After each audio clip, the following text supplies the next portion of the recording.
হ্যাঁ, আমরা আজকের ক্লাসে চলে যাই।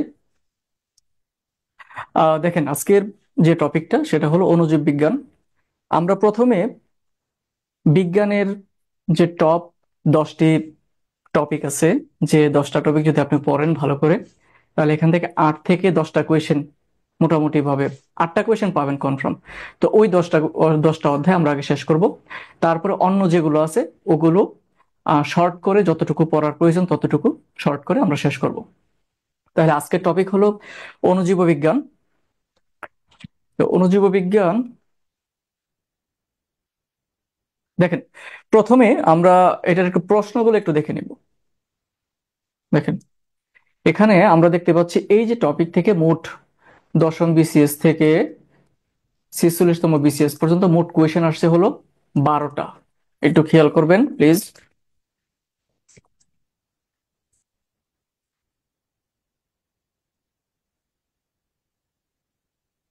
দেখেন, দশম থেকে 34 পর্যন্ত আসছে হলো 2টা, আর 35 থেকে 46 পর্যন্ত আসছে হলো 10টা। প্রায় প্রতি বিসিএস এখান থেকে কোয়েশ্চেন আসছে। এবং সর্বশেষ যে বিসিএস সেখান থেকে যে কোয়েশ্চেন আসছে সেটা হলো, দেখেন একটু নিচে লেখা হয়েছে 12 নম্বর, গমের মোজাইক ভাইরাস কিভাবে ছড়ায় মাইটের মাধ্যমে। এই প্রশ্নটা আসছে আপনার হলো এইচএসসি এর জীববিজ্ঞান বই থেকে, এবং এই প্রশ্নটা কোনো গাইড বইয়ে সরাসরি ছিল না। তো আপনাদেরকে একটু মনে রাখতে হবে, আমাদের যে টোটাল যে কোয়েশ্চেন হয় কয়টা, 15টা। এখান থেকে 2টা বা 3টা কোয়েশ্চেন আপনার হলো একটু আনকমন আসবে। ঠিক আছে? তো এটা নিয়ে আপনারা কখনো আপসেট হবেন না। আপনাদের টার্গেট থাকবে যে যে কোনো প্রকারের প্রশ্ন যত কঠিনই হোক, আমি মনে করি যে আমি 10-এর উপরে পাবো 15 থেকে। যদি 2-3টা কোয়েশ্চেন খুব কঠিন থাকে, তাহলে আমি শুধু শুধু দাগাইতে যাব না, আমি সর্বোচ্চ 12টা দাগাবো। এখান থেকে আমি 12টায় যাতে আমার কনফার্ম হয়, ওই লক্ষ্যে আমরা এগিয়ে যাব। এবং ওইটার জন্য কি কি করা লাগবে আমি আপনাদেরকে আহ 2-3টা ক্লাসের পর পর সলভ ক্লাস নেব, এবং তখন আমি আপনাদেরকে আরো সুন্দরভাবে সেটা প্রেজেন্ট করবো আপনাদের কাছে। তো দেখেন, আমরা একটু প্রশ্নগুলো একটু দেখে আসি। দেখেন, ব্যাকটেরিয়ার গতিশীলতার জন্য দায়ী। দেখেন 45তম বিসিএস এ কোয়েশ্চেনটা আসছিল। এটা হলো, দেখেন, ব্যাকটেরিয়া থেকে আসছে কোয়েশ্চেনটা। দেখেন, এটা হলো ভাইরাস থেকে আসছে। এই যে এটা ভাইরাস, দেখেন কোভিড-19। ঠিক আছে? তো কোভিড-19 যে ভাইরাসটা, এটা তখন রিসেন্ট কোয়েশ্চেন। ঠিক আছে? এটা একটু মনে রাখবেন, রিসেন্ট। দেখেন, করোনা ভাইরাস, দেখেন প্যান্ডেমিক, এটাও রিসেন্ট কোয়েশ্চেন। ওকে, দেখেন 2টা কোয়েশ্চেন আসছিল হলো রিসেন্ট। ব্যাকটেরিয়া, দেখেন এখানে আসছে ব্যাকটেরিয়া থেকে। ডেঙ্গু, এটা হলো ভাইরাস। নিচের কোনটি ভাইরাসের জন্য সত্য নয়? দেখেন, যেসব অণুজীব রোগ সৃষ্টি করে, তারপরে ভাইরাস ঘটিত রোগ নয়। ডায়াবেটিস রোগটি সম্পর্কে কোন তথ্যটি সঠিক নয়? তো এটা হলো আপনার হলো আহ আহ, আপনার যে রোগগুলো আপনার হলো অণুজীবের বাইরে, যে রোগটা আমরা আলোচনা করবো সেটা থেকে। পোলিওটিক আবিষ্কারক, এটা অনেক আগে আসছে, যে ওই সময়কার রিসেন্ট ছিল এটা। যে সেন্ট হোসে নামক শহরে উনি মারা গেছিল। হ্যাঁ, জোন্স সাল্ক। তো উনি মারা গেছিল তখন 17তম বিসিএস এ, খুব সম্ভবত এই কোয়েশ্চেনটা আসছে। তারপরে দেখেন, আর গমের যেটা, এটা তো হলো গত বিসিএস এ। তো এই অধ্যায়ে আপনার হলো ভাইরাস খুবই গুরুত্বপূর্ণ। তারপর হলো গুরুত্বপূর্ণ হলো আপনার ব্যাকটেরিয়া। ঠিক আছে? তো আমরা মূল আলোচনায় এবার চলে যাই। দেখেন, প্রথমেই আমরা দেখবো হলো যে আমাদের যে ভাইরাস, ঠিক আছে, সরি, অণুজীব। অণুজীবকে 3টি ভাগে ভাগ করছি। আমি কিন্তু আপনাদেরকে প্রথম একটি ক্লাসে, সলভ ক্লাসে আপনাদেরকে বলছিলাম যে আপনারা ক্লাস 7, 6, 7 এর বইটাও পড়বেন। কেন পড়বেন জানেন? এই যে চার্টটা আছে না, এই চার্টটা সপ্তম শ্রেণীর বই থেকে নেওয়া হয়েছে। সপ্তম শ্রেণী। ওকে, খুব ইফেক্টিভ একটি চার্ট। মানে আপনার হলো আহ অণুজীব জগৎটাকে আপনার বোঝার জন্য। দেখেন, অণুজীব জগৎটাকে মূলত হলো 3টি ভাগে ভাগ করা হয়েছে। অ্যাক্যারিওটা, এটা হলো অকোষী। হ্যাঁ, প্রোক্যারিওটা, এটা হলো আপনার আদিকোষী। আর হলো ইউক্যারিওটা, এটা হলো আপনার হলো প্রকৃত কোষী। ঠিক আছে? এটা একটু মনে রাখবেন। আহ অকোষী, আদিকোষী এবং প্রকৃত কোষী। তো দেখেন, অকোষীর ক্ষেত্রে কি, এটা কোষ নেই, এটার কোনো কোষ নেই, আর এটা জীবও না, আবার জড়ও না। জীবও না, জড় না, মনে করেন এটা জীব আর এটা হলো জড়। তখন এই দুইটার যে, হ্যাঁ, দুইটার সম্মিলনে কি, ঠিক আছে, এটা অবস্থান করে দুইটার মাঝামাঝি, এবং দুইটার সংযোগ সে রক্ষা করে। এটা হলো কি, দেখেন, ইলেকট্রনিক মাইক্রোস্কোপ দিয়ে এটা দেখা যায়, এটা অতি ক্ষুদ্র, অতি ক্ষুদ্র। দেখেন, এটার ডিএনএ আরএনএ, ঠিক আছে, দেখেন এটার হলো নিউক্লিয়াসের অবস্থানে, এটাতে শুধু কি, শুধু ডিএনএ বা আরএনএ থাকে। দেখেন, এটা কি, ভাইরাস। একমাত্র ভাইরাসটাকে বলা হলো অকুশী। ঠিক আছে, এটা কোনো রাজ্যভুক্ত নয়, প্রাণীদের রাজ্যভুক্ত এটা নয়। দেখেন প্রোকারিওটা, এটা হলো আদিকোষী। আদিকোষীটা কি এককোষী, এটা সরল গঠন, এটার গঠনটা স্ট্রাকচারটা হবে খুবই সরল। তারপর দেখেন এটা সরল মাইক্রোস্কোপ দিয়ে এটা দেখা যায়। এটা অনির্দিষ্ট নিউক্লিয়াস থাকে এটাতে, দেখেন এটা কোনটা, এটার উদাহরণ হলো ব্যাকটেরিয়া আর হলো কি সায়ানো ব্যাকটেরিয়া। এটা মনে রাখবেন, আদিকোষীর উদাহরণ হলো ব্যাকটেরিয়া এবং সায়ানো ব্যাকটেরিয়া। এবার দেখেন ইউক্যারিওটা, এটা হলো প্রকৃত কোষী। দেখেন এককোষী বা বহুকোষী হইতে পারে, যৌগিক মাইক্রোস্কোপ দিয়ে দেখা যায়, নির্দিষ্ট নিউক্লিয়াস থাকে এটার। ঠিক আছে, এটার এই ব্যাকটেরিয়ার নির্দিষ্ট নিউক্লিয়াস থাকে না। দেখেন এটার উদাহরণগুলো কি অ্যামিবা, ছত্রাক, শৈবাল, উদ্ভিদ, বিভিন্ন উদ্ভিদ প্রাণী ইত্যাদি এটার উদাহরণ। ঠিক আছে, তো দেখেন এটা প্রোটিস্টা, ফানজাই, প্লান্টি, অ্যানিমেলা ইত্যাদি গণের অন্তর্ভুক্ত। তাহলে এখান থেকে এই যে চারটা, এটা থেকে হলো খুবই গুরুত্বপূর্ণ হলো এটার উদাহরণ। ঠিক আছে, তারপরে আপনার হলো নিউক্লিয়াসের যে অবস্থা, আর হলো কেমন কোষ, এই তিনটা টার্ম হলো আপনারা একটু দেখবেন। ওকে, এটা খুবই গুরুত্বপূর্ণ।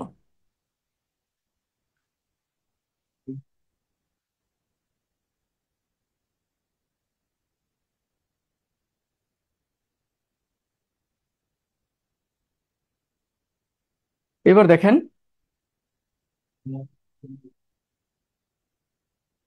আমরা এবার যাব যে অণুজীব কি। ঠিক আছে, একটু খেয়াল করেন, অণুজীবটা সর্বপ্রথম আসছে হলো যে মাইক্রো শব্দ থেকে। দেখেন মাইক্রো এর অর্থ হলো ক্ষুদ্র, আর অর্গানিজম মানে হলো জীব। মাইক্রো অর্গানিজম মানে হলো ক্ষুদ্র বা আণুবীক্ষণিক জীব, মানে যে জীবগুলো খালি চোখে দেখা যায় না, সেটা দেখার জন্য কোনো বিশেষ যন্ত্র, মানে আণুবীক্ষণিক যন্ত্র, জটিল আণুবীক্ষণিক যন্ত্র, ইলেকট্রিক আণুবীক্ষণিক যন্ত্রের দরকার হয়, সেটাকে বলা হয় হলো অণুজীব। ঠিক আছে, তো দেখেন, হ্যাঁ এখানে দেখেন দেখা আছে মাইক্রোস্কোপের প্রয়োজন হয়। তো এই অণুজীবটা কিভাবে আসলো? এটা কি সৃষ্টির আদিকাল থেকে মানুষকে জানতো যে এরকম অণুজীব আছে, নাকি সময়ের পরিক্রমে সেটা আসছে? তো আমরা এটা একটু দেখবো। দেখেন সর্বপ্রথম ব্রিটিশ বিজ্ঞানী লিওয়েন হুক, এটা মনে রাখবেন, 1676 সালে অণুজীব আবিষ্কার করেন। ব্রিটিশ বিজ্ঞানীর নাম কি? Leeuwen hook. ঠিক আছে, লিওয়েন হুক, রবার্ট হুক ইত্যাদির মাঝে কিন্তু প্যাচ লাগে, তো সো এই নামটা একটু ভালো করে মনে রাখবেন। তাই লিওয়েন হুককে অণুজীব বিজ্ঞানের কি বলা হয়? জনক, ফাদার অফ মাইক্রো অর্গানিজম বলা হয় তাকে। তারপর দেখেন রবার্ট হুক, দেখেন রবার্ট হুক কি করছে, 1665 সালে মাইক্রোস্কোপ আবিষ্কার করেন। অনেকে এই জায়গাটা একটু পেঁচায়, মানে যে বলে যে মাইক্রোস্কোপ, যেহেতু উনি মাইক্রোস্কোপ আবিষ্কার করছেন তাই মনে হয় উনি অণুজীব বিজ্ঞান মানে অণুজীব আবিষ্কার করছেন। সো এটা বি কেয়ারফুল, এই দুইটা একটু ভালোভাবে মনে রাখবেন। যে লিওয়েন, ঠিক আছে, লিওয়েন হুক হলো আবিষ্কারক, আর রবার্ট হুক মাইক্রোস্কোপ আবিষ্কার করেছে, তিনি অণুজীবের আবিষ্কারক নন। তো দেখেন অণুজীব বিজ্ঞানকে মাইক্রোবস নাম দেন হলো ফরাসি চিকিৎসক স্যাডিলেট, কত সালে? 1878 সালে মাইক্রোবস নাম দেন অণুজীব বিজ্ঞানকে। ঠিক আছে, তো দেখেন যে সকল অণুজীব রোগ সৃষ্টি করে তাদেরকে প্যাথোজেনিক, এটা পরীক্ষায় আসছে, একটা বিসিএস আসছে, এটা বিগত বিসিএস আসছে প্যাথোজেনিক। এখন ম্যাক্সিমাম বইগুলোতে প্রায় সবগুলোই আপনি পাবেন যে যেসব অণুজীব রোগ সৃষ্টি করে তাদেরকে বলে প্যাথোজেনিক। কিন্তু এখন প্রশ্ন এভাবে আসতে পারে না, যেসব অণুজীব রোগ সৃষ্টি করে না, আমাদের উপকার করে, তাদেরকে কি বলে? তাদেরকে বলে হলো প্রোবায়োটিক। একটু মনে রাখবেন, প্যাথোজেনিকের বিপরীতটা হলো প্রোবায়োটিক। তো আমাদের যে অন্ত্র বা পাকস্থলী, ঠিক আছে, মনে করেন এটা কি আমাদের, মনে করেন এটা আমাদের অন্ত্রটা, এটাতে কি সবই কি ক্ষতিকর ব্যাকটেরিয়া থাকে, অণুজীব থাকে না? ক্ষতিকর এবং উপকারী দুইটাই থাকে এটাতে। আপনি দেখবেন মনে করেন টোটাল, হ্যাঁ এটা যদি 5% আর ওইটা হলো 95%। দেখেন 95% হলো উপকারী, আর 5% হলো আপনার ক্ষতিকর। ঠিক আছে, আমাদের অন্ত্রে, আমাদের অন্ত্রে 300 থেকে 500 প্রজাতির, প্রায় 100 ট্রিলিয়ন, একশো, প্রায় 100 ট্রিলিয়ন আমাদের অন্তরে কি থাকে? অণুজীব থাকে। ওকে, মানে ভাবা যায় যে 100 ট্রিলিয়ন, এর মাঝে হলো 95% উপকারী আর 5% হলো ক্ষতিকর। ক্লিয়ার? এতটুকু ক্লিয়ার হয়েছে আপনাদের? একটু জানাবেন, কোনো প্রশ্ন থাকলেও জানাবেন। Yes, sir. Yes, sir. Clear.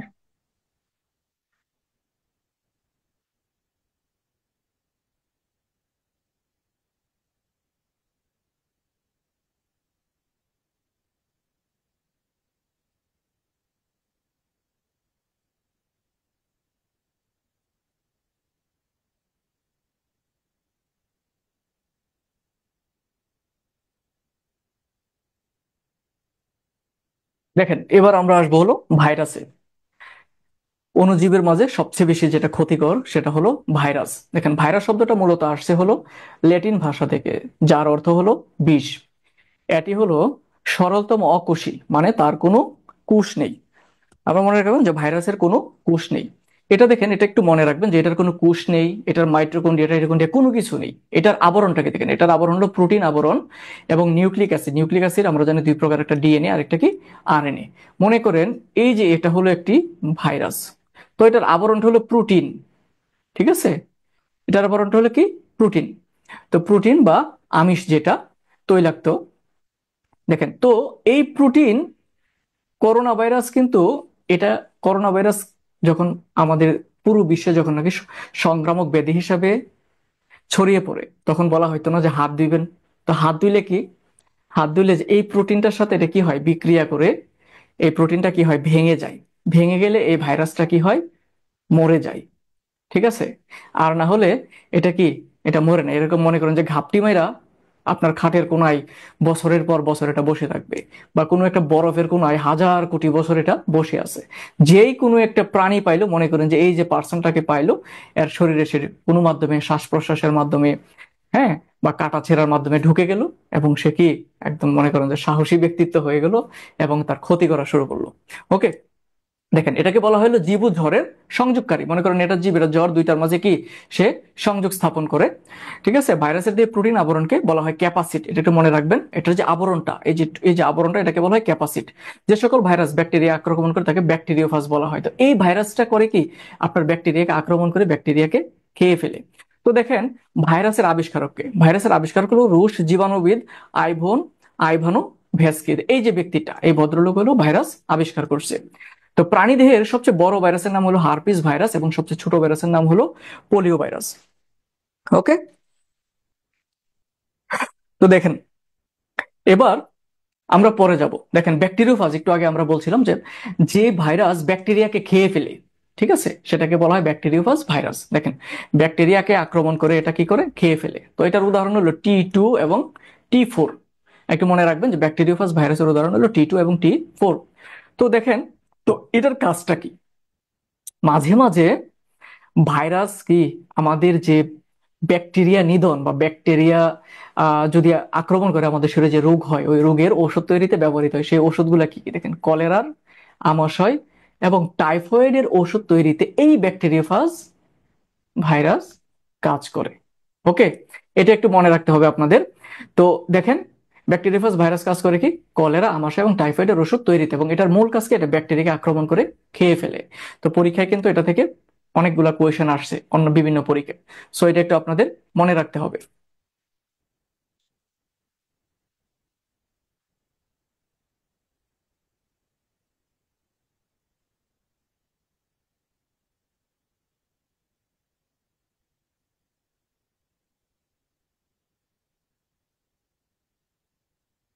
এবার দেখেন ভাইরাসের অনেকগুলো টাইপস আছে। তো টাইপসের মাঝে একটি ভাইরাস হলো সায়ানোফাইজ। একটু আগে আমরা একটা বললাম কি, ব্যাকটেরিওফাজ, আর এটা হলো সায়ানোফাইজ। তো সায়ানোফাইজ ভাইরাসটা দুই ভাগে ভাগ করা হয়েছে, একটা হলো ডিএনএ ভাইরাস আর একটা কি আরএনএ ভাইরাস। তো আমরা জানি যে যে ভাইরাসগুলো, ঠিক আছে, ডিএনএ মানে যা, যার উপাদানে ডিএনএ আছে সেটা ডিএনএ, আর যেটাতে আরএনএ আছে সেটা হলো আরএনএ ভাইরাস। তো ডিএনএ এবং আরএনএ ভাইরাস, এটা পরীক্ষায় আসে যে নিচের কোনটি ডিএনএ ভাইরাস বা নিচের কোনটি আরএনএ ভাইরাস। তো এটা কিভাবে আমরা মনে রাখবো? তো দেখেন এটার একটা টার্ম আছে, একটা সূত্র দেখেন, টিটুর ভাই টিপু বসন্তে ভ্যানিলা হতে ফ্রান্সে এলো। দেখেন টি2, টি2 দ্বারা আমরা এই যে T2 এবং T4 দুইটা ভাইরাস আমরা মনে রাখবো। ভাই দ্বারা ভ্যারিওলা যে ভাইরাসটা, টিপু হলো টিআইবি ভাইরাস, বসন্তে, বসন্তে জলবসন্ত এবং গুটি বসন্ত। ভ্যানিলা ভ্যাকসিনিয়া নামক একটা ভাইরাস আছে। হতে, হতে হলো herpes, hepatitis B, new human papilloma. এটা একটু মনে রাখবেন। আমরা জানি হেপাটাইটিসের ভাইরাস হলো পাঁচটা, এ, বি, সি, ডি এবং ই। এর মাঝে শুধু বি হলো ডিএনএ ভাইরাস, আর বাকি এ, সি, ডি এবং ই, এই চারটা হলো কি, এই চারটা হলো দেখেন আরএনএ ভাইরাস। ওকে, এটা একটু মনে রাখবেন, এখান থেকে কোয়েশ্চেন আসে, এটা খুবই গুরুত্বপূর্ণ হেপাটাইটিসটা। তারপর দেখেন হিউম্যান প্যাপিলোমা ভাইরাস, মানে মানুষের দেহ ইয়ে হয় আপনার হলো এই যে ট্রি সিনড্রোম যেটা বলে, আপনার হচ্ছে গাছের মতো শিকড় গজায় আর কি। ঠিক আছে? এলো, এলো দ্বারা হলো অ্যাডিনো, ওকে। তো দেখেন, আর এটা মনে রাখবেন যে ডিএনএ ভাইরাস ব্যতীত, এটি ব্যতীত অন্য যেগুলো আছে সেগুলো কি আরএনএ ভাইরাস। তো আরএনএ ভাইরাস কোনগুলো? দেখেন করোনা, কিছুদিন আগে যেটা আমাদের নাচায় গেল করোনা। তারপর দেখেন ডেঙ্গু, হাম, rubella, HIV, rabies, mumps, influenza, polio, hepatitis A, C, D, E, যেটা আমি একটু আগে বললাম। ওকে। তো দেখেন আরেকটা জিনিস আপনারা একটু মনে রাখবেন, আরএনএ ভাইরাসগুলা কিন্তু সবচেয়ে বেশি ক্ষতিকর। দেখেন, এবং পৃথিবীতে যতগুলো আপনার হলো মহামারী দেখা দিছে, এর মধ্যে সবচেয়ে বেশি মহামারী দেখা দিচ্ছে আরএনএ ভাইরাস দিয়ে। ঠিক আছে। তো এটা একটু মনে দেখেন, করোনা, এইচআইভি, ঠিক আছে, তারপরে যে দেখেন পোলিও, হ্যাঁ, রেবিস, এগুলো খুবই ক্ষতিকর। ওকে। তো দেখুন ডিএনএ ভাইরাস থেকে আরএনএ ভাইরাসের ক্ষতির পরিমাণটা বেশি। এবার আমরা পরের টার্মে চলে যাব।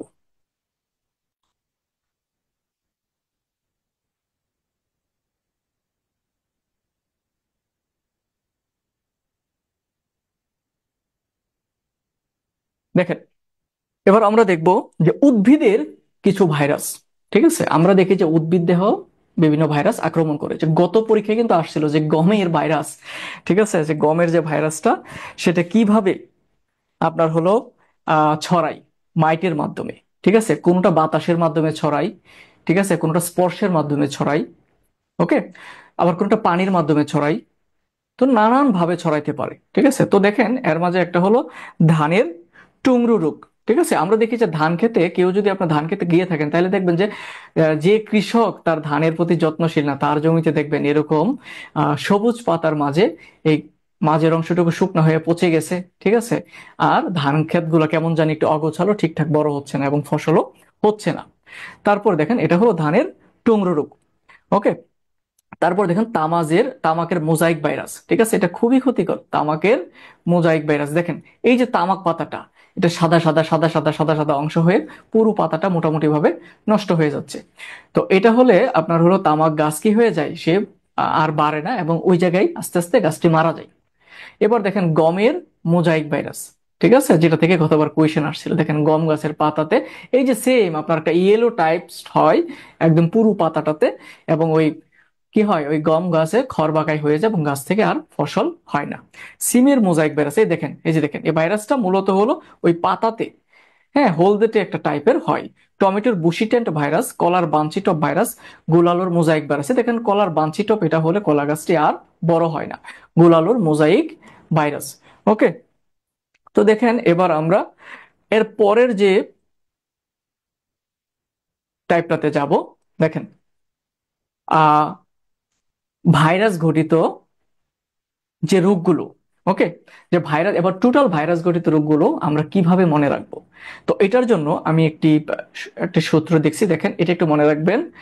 আহ হার্ড ফার্ম সিপিআরজেম। ঠিক আছে, হার্ড ফার্ম সিপিআরজেম। তো এখানে দেখেন হার্ট দ্বারা কি কি হয়, এইচ দ্বারা হ্যাপাটাইটিস, হার্পিস, হিউম্যান প্যাপিলোমা, এ দ্বারা এইডস, এইচআইভি যেটা, আর হলো র্যাবিস, ডি হলো dengue, flu, bird flu, swine flu, I দ্বারা ইনফ্লুয়েঞ্জা, আর দ্বারা রোটা ভাইরাস, মিজলেস, মামস, সি দ্বারা চিকেন পক্স, পি দ্বারা পোলিও, আর হলো রুবেলা, জেড দ্বারা জিকা, ইবোলা এবং এম দ্বারা নিপা। ঠিক আছে, এটা একটু মনে রাখবেন। কেন বলতেছি যে এটা একটু মনে রাখার জন্য, কারণ আপনার হলো বিসিএস সহ অন্যান্য যে কোনো পরীক্ষায় আপনার সরাসরি চলে আসে যে নিচের ভাইরাসটি কি, সরি, নিচের কোন রোগটি ভাইরাস দ্বারা গঠিত, বা নিচের কোনটি ভাইরাস গঠিত রোগ নয়, এরকম কোশ্চেন আসতে পারে। তো যখন আপনি ভাইরাসের গুলো মনে রাখবেন, তো ভাইরাসের গুলো বাদে যেগুলো থাকবে ওগুলা ব্যাকটেরিয়া। সো শুধু ভাইরাসের গুলো যদি আপনি মনে রাখেন তাহলে ব্যাকটেরিয়া গুলো এক্সট্রা ভাবে আপনার আর মনে রাখতে হবে না।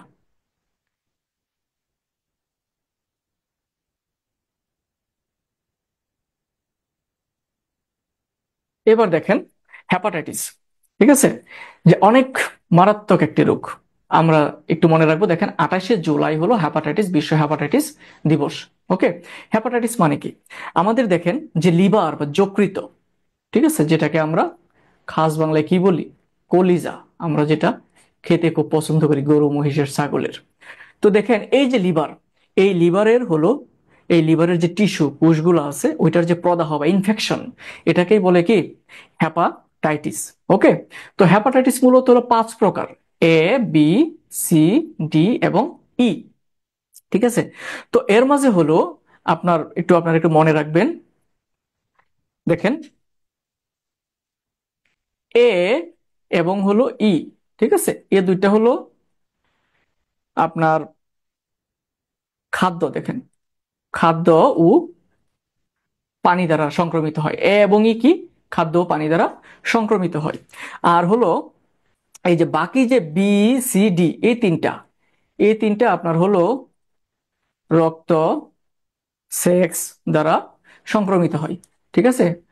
এই তিনটা রক্ত এবং সেক্স দ্বারা সংক্রমিত হয়। আর হলো এ এবং ই হলো আপনার খাদ্য ও পানি দ্বারা সংক্রমিত হয়। এর মাঝে আমরা একটু আগে বলছিলাম যে বি হলো ডিএনএ ভাইরাস আর বাকিগুলো কি আরএনএ ভাইরাস। এর মাঝে হলো এ এবং বি এর টিকা আবিষ্কার হয়েছে, টিকা দ্বারা এটা কি করা যায়, প্রতিরোধ করা যায়। কিন্তু বাকি যেগুলো আছে ওগুলো টিকা দ্বারা কি করা যায় না, প্রতিরোধ করা যায় না।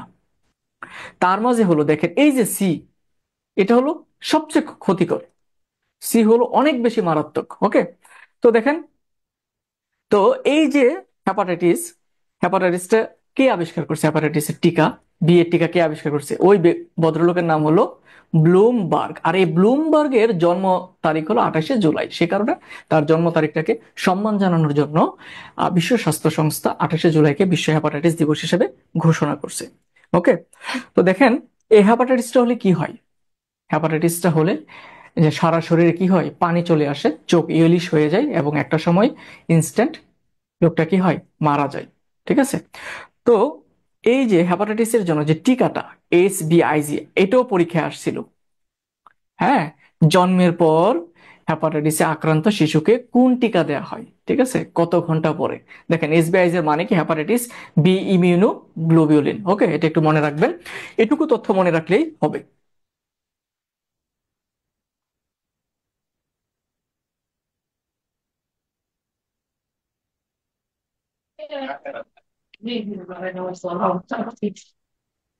এবার দেখেন জলাতঙ্ক, ঠিক আছে, জল যোগ আতঙ্ক।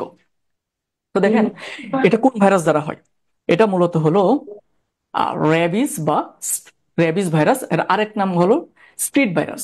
তো এইটার একটা ইংরেজি নাম আছে, এটা কি হাইড্রোফোবিয়া। আমরা জানি ফোবিয়া মানে হলো ভীত। সো হাইড্রোফোবিয়া মানে, হাইড্রো মানে জল, আর ফোবিয়া মানে জল দেখলে সে কি পায়, ভয় পায়। তো গ্রামে একটা প্রবাদ আছে যে পানিতে সে কি দেখে, কুকুর দেখে সে যখন তার সামনে পানি নেওয়া হয়, কিন্তু ব্যাপারটা আসলে ওইরকম না। তো এটা দেখেন এই যে এই জলাতঙ্ক যখন হয়, যিনি আক্রান্ত হন, তো ওনার এই যে পানি গলার যে পেশি, আপনার যে পানি আহ ভিতরে নেয়ার যে পেশিগুলো আছে, ওই পেশিটা কি হয়ে যায়, স্পাজম হয়ে যায়, শক্ত হয়ে যায়। তখন উনি আর কি করতে পারেন না, পানি গিলতে পারেন না। তখন পানি ওনার কাছে নিলে উনি কি হয়, ভয় পান যে এটা তো উনি গিলতে পারবে না। তো ওনার মাঝে একটা ভয়ের কাজ, মানে একটা ভয়ের একটা পরিস্থিতি সৃষ্টি হয়। তো এই জলাতঙ্কটা কি, এটা এমন একটা রোগ যে আপনাকে হলো 24 আওয়ার্স এর মাঝে একটা কুকুর যদি, কুকুর বেজি ইত্যাদি যদি আপনাকে কামড় দেয়, তাহলে আপনাকে, কুকুর বেজি বানর যদি কামড় দেয়, আপনাকে 24 আওয়ার্স এর মাঝে এই ভ্যাকসিনটা নিতে হবে। যদি লেট করেন আপনার, তাহলে আপনার শরীরে এই ভ্যাকসিন আর কাজ করবে না এবং আপনি আপনার যত চিকিৎসাই হোক আপনি আর বাঁচবেন না। তা আমাদের অনার্স ফার্স্ট ইয়ারে থাকাকালীন আমাদের এক বন্ধু ছিল মনির, সে এই জলাতঙ্কে মারা গেছিল। আজিজ, তুমি তো আছো, মনিরের কথা মনে হয় মনে আছে, ঠিক আছে। তো এই মনির মারা গেছিল এই জলাতঙ্কে। তো এই জলাতঙ্কের টিকা কে আবিষ্কার করছেন, দেখেন লুই পাস্তুর, 1885 সালে। কি ফরাসি চিকিৎসাবিদ লুই পাস্তুর, তাকে জীবাণু তত্ত্বের জনক বলা হয়। লুই পাস্তুরকে বলা হয় হলো, একটু মনে রাখবেন, জীবাণু তত্ত্বের জনককে লুই পাস্তুর। উনি আবিষ্কার এটা যদি না করতেন তাহলে আমাদের কি অবস্থা হইতো, একটু ভেবে দেখেন। হ্যাঁ, তো দেখেন, তো এটার জন্য আমরা শুধু কুকুর না, বিড়াল,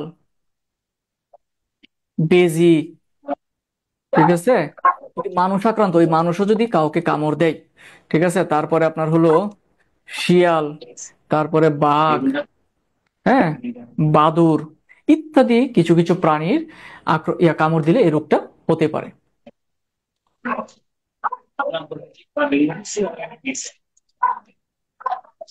এবার দেখেন আমরা পরে যাব যে ডেঙ্গু রোগ, ঠিক আছে, এটাও বর্তমান সময়ে বাংলাদেশে একটা মহামারী আকার ধারণ করে প্রায় প্রতি বছর, ঠিক আছে।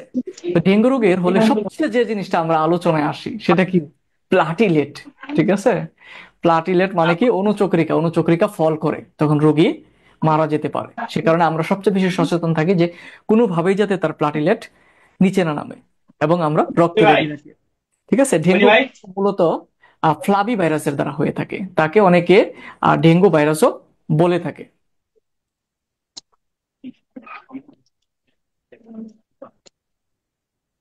সাউন্ড ঠিক হচ্ছে না, দেখেন তো।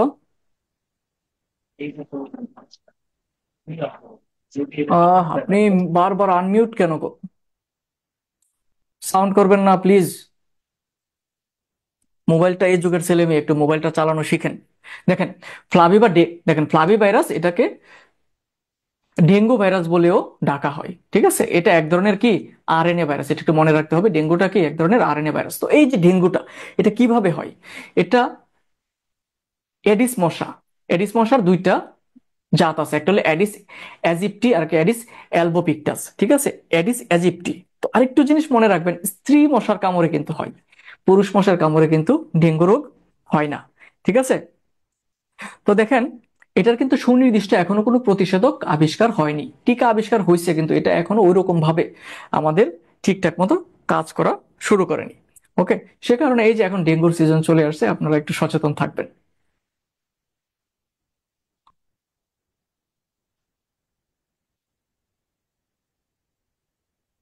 এবার দেখেন,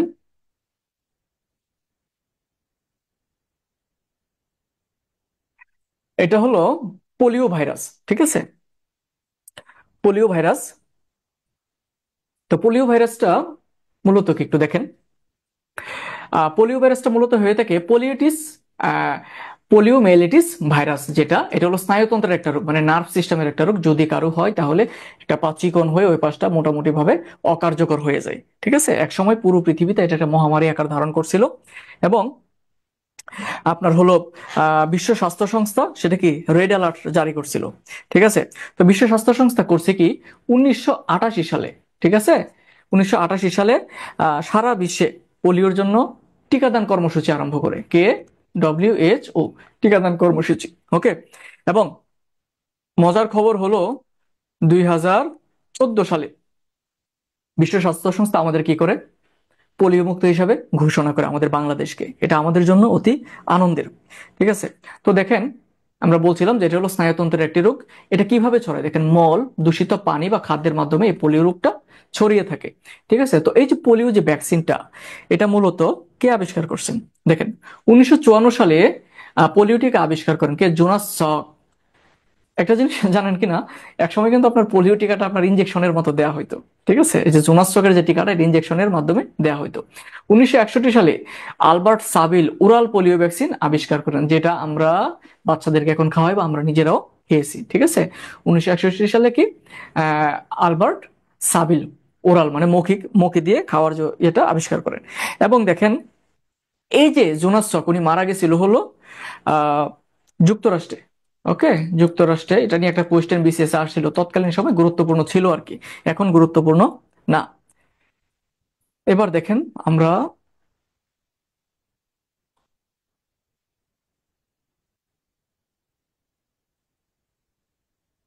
দেখেন এটা কি, এটা হলো এইডস, যে রোগটা বর্তমানে খুবই অ্যালার্মিং এবং খুবই ডেঞ্জারাস। ঠিক আছে, এটার জন্য মেন আমরা বিভিন্ন এটা সচেতনামূলক যে ব্যাপারগুলো দেখি, যে এইডস রোগের জন্য প্রধান ইয়ে হলো, এটার চিকিৎসা হলো কি সচেতনতা। কিন্তু সবচেয়ে কষ্টের ব্যাপার হলো আমাদের যারা শিক্ষিত সমাজ, শিক্ষিত শ্রেণী, তারাই, এবং অল্প বয়স্ক যারা তরুণ তরুণী, তারা এটার সবচেয়ে ঝুঁকিতে রয়েছে। ঠিক আছে, তো এইডস এর যে পুরো নামটা কি? Acute immune deficiency syndrome. ঠিক আছে, দেখেন, acute immune immune CNC syndrome মানে হলো আপনার শরীরের রোগ প্রতিরোধ ক্ষমতা কি হয়ে যাবে? ব্যানিশ হয়ে যাবে। তখন আপনি এমনিতেই নানান রকম রোগে আক্রান্ত হয়ে আপনি মারা যাবেন। তো এটা কোন ভাইরাসের মাধ্যমে হয়? এটা মূলত এইচআইভি ভাইরাস, যেটাকে বলে হিউম্যান ইমিউনিও ডিফিসিয়েন্সি ভাইরাস। ঠিক আছে, এটা একটু মনে রাখবেন। তো এটার কিন্তু প্রকার আছে হলো দুইটা, এইচআইভি 1 আর এটা কি এইচআইভি 2। তো এই রোগটা কিন্তু আহ 6 মান্থ থেকে 10 ইয়ার পর্যন্ত আমাদের দেহে সুপ্ত অবস্থায় থাকতে পারে। তো এই সুপ্ত অবস্থার সময় একজন বাহক বিভিন্ন মানুষের মাঝে এটা কি করে ছড়িয়ে দেয়। ঠিক আছে, তো দেখেন এই রোগটা কি করে, এই রোগটা আমাদের রক্তের যে শ্বেত রক্তকণিকার যে টি লিম্ফোসাইট, আমরা জানি টি লিম্ফোসাইট কি, এটা হলো রোগ প্রতিরোধ, মানে আমাদের শরীরে কোনো রোগ ঢুকলে সেটা কি করে, রোগকে এটা মেরে ফেলে, জীবাণুকে মেরে ফেলে। তো যিনি মেরে ফেলে, যিনি আমাদের হলো বডিগার্ড, রক্তের শরীরে রোগ জীবাণুর যে দূর করে বডিগার্ড হিসাবে, তো ওনাকেই মেরে ফেললে এখন অবশ্যই একটা লোক কি হয়ে যাবে, বিভিন্ন রোগে আক্রান্ত হবে এবং ওই রোগেই সে মারা যাবে।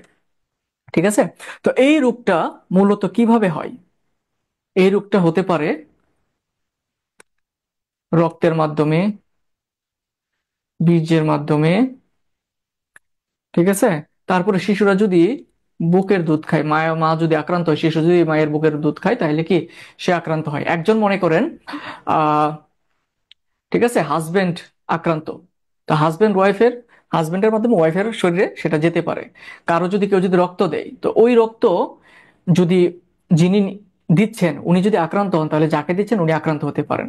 মায়ের যদি হয়, তাহলে শিশু ওই মায়ের বুকের দুধ খেয়ে আক্রান্ত হতে পারে। ঠিক আছে? তো দেখেন, এটার কিছু চিকিৎসার জন্য কিছু ওষুধ রয়েছে, সেগুলোকে বলা হয় লুপিনাডির, তারপরে হলো রিটুনাডির। ওকে, আচ্ছা।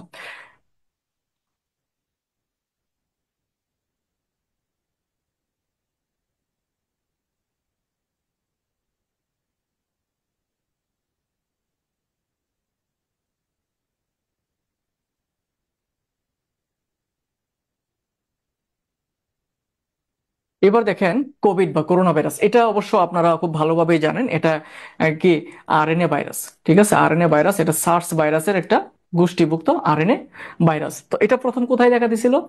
চীনে। ওকে, এবার দেখেন, কোভিড বা করোনা ভাইরাস, এটা কি, আরএনএ ভাইরাস। ঠিক আছে, আরএনএ ভাইরাস এটা সার্স ভাইরাসের একটা গোষ্ঠীভুক্ত আরএনএ ভাইরাস। তো এটা প্রথম কোথায় দেখা দিছিল? চীনে। ওকে, এবং এটা চীনে দেখা দিছিল সর্বপ্রথম, এবং প্রথম ধরা পড়ে কবে? বাংলাদেশে প্রথম ধরা পড়ে হলো 8ই মার্চ 2020 সালে। ঠিক আছে, আর চীনে ধরা পড়ে হলো 31শে ডিসেম্বর 2019 সালে, চীনের হুবে প্রদেশে। এবং হো এটাকে ইয়ে বৈশ্বিক মহামারী হিসেবে ঘোষণা করে কবে? 11ই মার্চ 2020 সালে। এই তথ্যগুলো একটু মনে রাখা লাগবে। ঠিক আছে? তো এবং এটার যে অন্যান্য যে টিকাগুলো আছে, আপনার সিনোভেক আছে, সিনোফার্মা, তারপরে স্পুটনিক, ফাইজার, মডার্না, অ্যাস্ট্রাজেনেকা ইত্যাদি ইত্যাদি যে টিকাগুলো আছে, এগুলো সম্পর্কে একটু মনে রাখবেন। তবে এটা থেকে এখন কোয়েশ্চেন হওয়ার সম্ভাবনা অনেক কম, তারপরে একটু দেখে নিন আর কি আপনারা।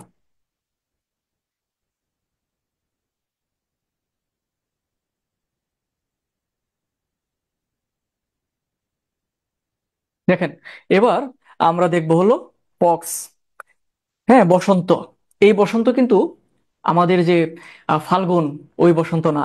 এই বসন্ত আপনাদের জীবনে না আসুক, আমি নিজে আক্রান্ত ছিলাম। এটা যে কত অসহ্য, 7 থেকে 10টা দিন যে কি পরিমাণ কষ্ট করা লাগে, অসহ্য একদম। ঠিক আছে? তো দেখেন, গুটি বসন্ত যেটা, এই যে এটা হলো গুটি বসন্ত, এটা একটু জটিল বেশি। এটার ইংরেজি নাম হলো স্মল পক্স। এটি ভেরিওলা ভাইরাসের মাধ্যমে এটা কি আক্রান্ত হয়। ঠিক আছে, এটার জন্য দায়ী হলো ভেরিওলা ভাইরাস। ঠিক আছে, আর হলো জলবসন্ত যেটা, এই যে এটা হলো জলবসন্ত, এটার ইংরেজি নাম হলো চিকেন পক্স। এটা ভেরিসেল জোস্টার, এটার যে ভাইরাসটা, এটাকে বলা হয় ভেরিসেল জোস্টার। আর এই যে বসন্তের যে টিকা, গুটি বসন্তের টিকা আবিষ্কার করেন ঠিক আছে, এডওয়ার্ড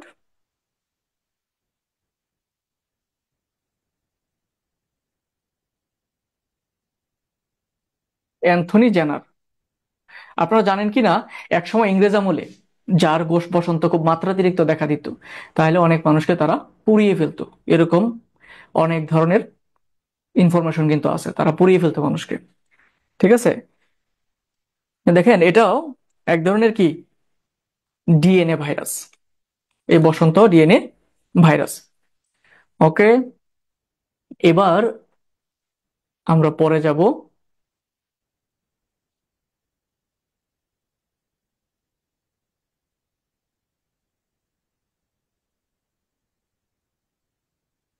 দেখেন,